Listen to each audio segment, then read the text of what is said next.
Kalau kita sholat pejamkan mata,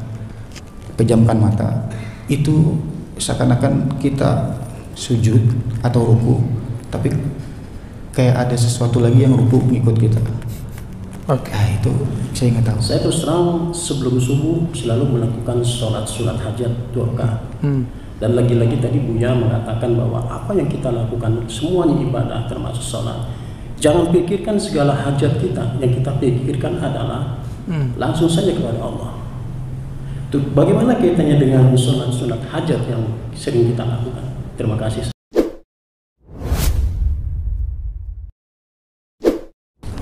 Oke. Assalamualaikum warahmatullahi wabarakatuh. Assalamualaikum. Terima kasih Buya. Semoga sehat terus, Buya. Amin, amin ya Rabbi. Saya anggap Buya itu adalah guru saya. Terus guru, karena saya juga nggak punya guru. Terus saya ingin menceritakan spiritual saya, Buya. Dan waktu kemarin saya udah 2 kali, dan terakhir kemarin itu berkat Buya saya amalkan sholat witir itu wajib. Pertama kali ngaji itu sholat witir wajib. Jadi sholat witir saya adalah sebelum tidur. Dari dulu, kalau dulu saya amalnya setelah sholat tahajud. Nah, cuma kenapa pada saat itu 2 sekali dan sekali kemarin beberapa hari yang lalu itu seperti saya itu sampai kaki gemeteran, terus bener-bener kayak orang ketakutan.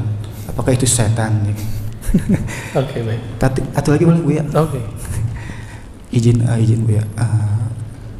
Kalau kita sholat pejamkan mata, itu seakan-akan kita sujud atau ruku, tapi kayak ada sesuatu lagi yang ruku ngikut kita. Oke. Nah, itu saya nggak tahu. Terima kasih. Assalamualaikum warahmatullahi wabarakatuh. Assalamualaikum warahmatullahi wabarakatuh. Yang pertama, pas mau witir merasakan sesuatu ya. Pas lagi sholat witir ya. Itu namanya warid. Cuma karena kolbunya belum siap takut. Ya. Tapi kalau kolbunya siap itu nggak akan takut.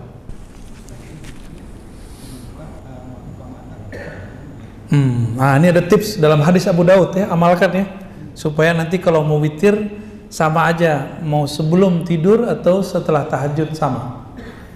Dalam hadis Abu Daud diajarkan kalau mau qiyamul lail, bacalah 10 kali subhanallah wa bihamdi, atau subhanallah aja 10, alhamdulillah 10, Allahu akbar 10, la ilaha illallah 10. Itu namanya conditioning.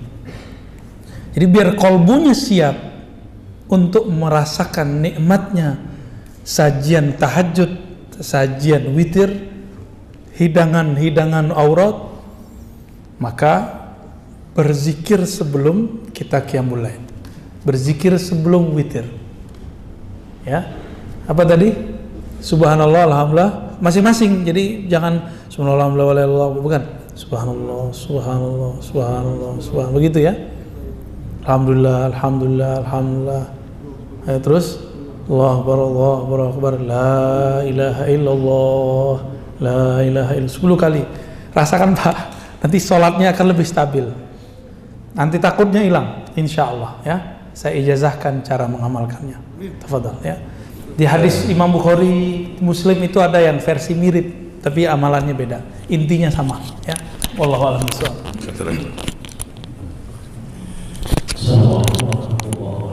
Assalamualaikum. Langsung saja pada pertanyaan yang pertama. Dari mana Pak? Saya dari Ciledug, Komplek Paninggilan Permai. Nama saya Muhammad Yunus. Pertanyaan saya yang pertama tadi dibilang apapun yang kita lakukan ibadah adalah ma'rifat kepada Allah. Ya, termasuk apa yang dibilang Buya tadi, bahwa seandainya kita mendapatkan sesuatu yang spesial dari Allah, itu adalah ma'rifah. Terus apa bedanya dengan hidayah? Yang kedua, saya terus terang sebelum subuh selalu melakukan sholat hajat 2 rakaat. Dan lagi-lagi tadi Buya mengatakan bahwa apa yang kita lakukan semuanya ibadah termasuk sholat. Jangan pikirkan segala hajat kita, yang kita pikirkan adalah langsung saja kepada Allah. Tuh, bagaimana kaitannya dengan sunat hajat yang sering kita lakukan? Terima kasih. Assalamualaikum warahmatullahi wabarakatuh. Ya, nah yang pertamanya saya lupa malah, ingatnya hajat dulu ya. Sholat hajat itu sebenarnya diperdebatkan oleh ahli fikih. Yang ada itu sebenarnya sholat himmah. Idza hamma ahadukum, jika seseorang kamu punya keinginan, atau hamma berarti punya urusan, itu arti hamma. Hadis Abu Daud, hadis Tirmizi juga ada, tapi yang saya ingat nih hadis Abu Daud. Lalu dikatakan di situ, fa'asbighil wudu, salatlah 2 rakaat, sempurnakan wudu'mu, falisalli rakaatain, salat 2 rakaat. Lalu faliyatullah, doalah kepada Allah. Coba lihat doanya, ternyata itu doa yang kita sebut doa istikharah. Jadi doa salat hajat itu isinya doa istikharah. Coba lihat inti salat istikharah, bukan memaksa Allah, bukan mengajukan permintaan kepada Allah. Tapi salat istikharah, salat hajat itu adalah menyerahkan hajat kita kepada Allah, menyamakan kemauan kita dengan kemauan Allah. Apa kata kita? Ya Allah, jika dia baik bagiku, maka jadikanlah dia milikku, dekatkan dia kepadaku, dan takdirkan dia menjadi milik. Ya begitu. Itu nggak hanya pasangan loh Pak ya, kerja, urusan, proyek, sama semua. Artinya apa? Kita tidak maksa Allah, tapi kita bertanya, ya Allah, ini baik atau bukan? Jika baik, jadikan, mudahkan. Jika tidak, maka jauhkan. Berarti masih ada kita nggak di situ? Nggak ada. Maka sholat hajat itu bukanlah kita memaksa Allah atau ngasih tahu Allah dengan hajat kita, tapi sholat hajat itu konfirmasi. Ya Allah, ini hajatku baik apa enggak? Gitu ya. Baru denger antum ya. Selama ini kita kata kiai, kata ustadz, kalau ada hajat sholat 2 rakaat, minta kepada Allah. Ya itu benar. Tapi ada yang lebih benar. Ini dia nih. Isi dari sholat hajat istikharah adalah mengkonfirmasi kepada Allah hajat kita baik atau tidak. Kalau untuk kabul gampang bagi Allah, tapi baik buruk itu yang mau kita mintai kepada Allah Subhanahu wa taala. Dan itu berat loh Pak, kalau kita senang sama seseorang nih, terus kita bilang, jika dia baik, wah itu senang tuh. Maka mudahkan ya Allah, takdirkan ya Allah, senang. Bapak udah coba belum? Orangnya kita cintai, terus kita bilang, jika dia tidak baik bagiku ya Allah, maka ini susah tuh ngomongnya tuh. Bener gak? Tuh. Itu ilmu Pak, sebenarnya itu makrifat sebenarnya, tapi kok nggak ada yang menjelaskan selama ini. Ketemu di hikam, kata Ibnu Athaillah Sekandari rahmatullah alaihi wa qadasallahu sirrah, ciri-ciri doamu langsung dikabul, itlaqul lisan, lisanmu ringan untuk mengatakannya. Itu ciri-ciri kalau itu udah diterima di sana. Bahkan Ibnu Athaillah nggak ngomong begini, padahal dia mau ngomong begitu Pak. Sebenarnya doa kamu itu Allah juga yang bisikin. Allah bisikkan kepada kamu, tapi kamu harus menjadi hambanya. Gimana caranya? Memintalah kepadanya, tapi nolkan dirimu.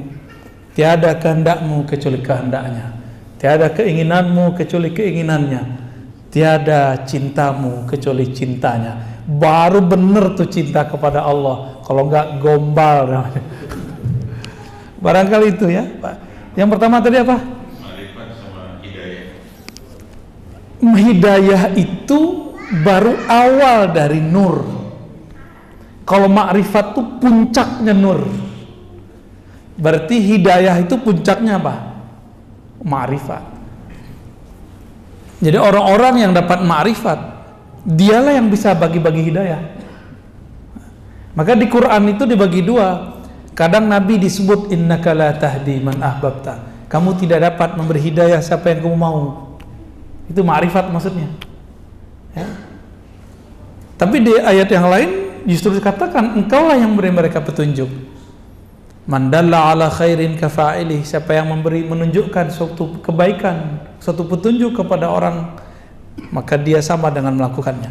Jadi ada hukum hakikat, ada hukum syariat di situ. Ya, hakikatnya hidayah itu makrifat awalnya, tapi syariatnya bukan. Syariatnya dia sebuah ilmu, sebuah pengetahuan, sebuah teori, sebuah sentuhan, kira-kira begitu. Wallahu a'lam bishawab. Ya. Cukup ya? Nanti ada pertanyaan lagi di bulan depan. Ya.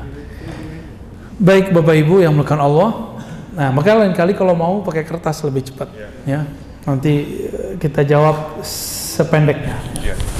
Bapak Ibu yang bukan Allah, sahabat-sahabat, teman-teman semuanya, saya yang mengajar ini bukanlah orang yang suci, bukan orang yang sempurna. Saya manusia biasa. Kebetulan, kebenaran dapat hadiah ma'rifat dari Allah. Inilah yang kita bagi-bagi sebagian. Ya. Semoga hadiah-hadiah ini diridhoinya. Amin rabbal alamin.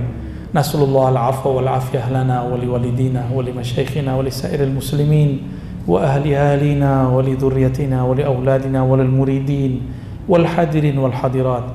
Semoga yang hadir baik laki perempuan, anak-anak kita, saudara kita diampuni oleh Allah, dapat berkah dari Allah, dapat ridha berkah pengajian ini. Amin rabbal alamin. Wa sallallahu ala sayyidina Muhammad walhamdulillahi rabbil alamin. Assalamualaikum warahmatullahi wabarakatuh.